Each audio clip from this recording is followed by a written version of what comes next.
ఆ తర్వాత ఇక్కడికి వచ్చిన తర్వాత విజయకాంత్ గారు అనగానే తెలియలేదు.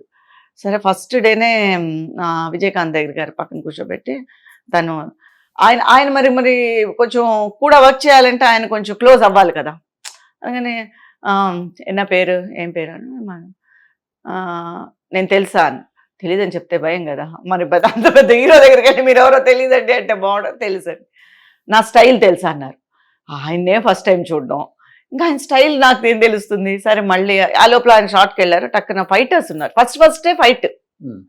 ఫస్ట్ ఏవిఎంలో సెట్ అనమాట ఫైట్ అనమాట. ఆ ఫైట్ స్టైల్ తెలుసా అంటే తెలియలేదు ఎలాగా అంటే మళ్ళీ ఆయన అలా షార్ట్కి వెళ్ళినప్పుడు ఫైటర్స్ ఉంటారు కదా. సార్ స్టైల్ ఏంటి స్టైల్ ఆయన గాలిలో గోడ మీద స్టెప్స్ వేసి గాల్లో కొడతారనమాట. ఓకే, అది ఆయన స్టైల్ అంటే మళ్ళీ సార్ తెలుసుకొని సార్ మళ్ళీ దాని గురించి మాట్లాడుకుని అది.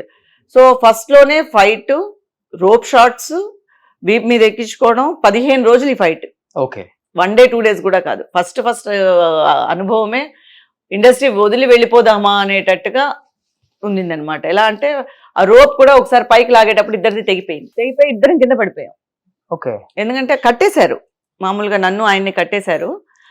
ఫైట్ అటు పక్క నుంచి రోప్ షాట్ లాగుతారు. అందుకంటే ఆయన స్టైల్లో గాలిలో కాళ్ళు ఎగరేసి కొట్టాలన్నమాట. అలా కట్టేటప్పుడు తెగిపోయింది రోప్. ఇద్దరం కింద పడిపోయి అసలు కింద ఏంటంటే ఒకే ఒక అదృష్టం థర్మాకోల్స్ వేసి దానిపైన టార్పల్ వేసారు. అందుకని నాకు అక్కడ నొప్పి బాగా వేసింది, స్పైన్ వేసింది. బట్ చెప్పడం తెలియలేదు. భయం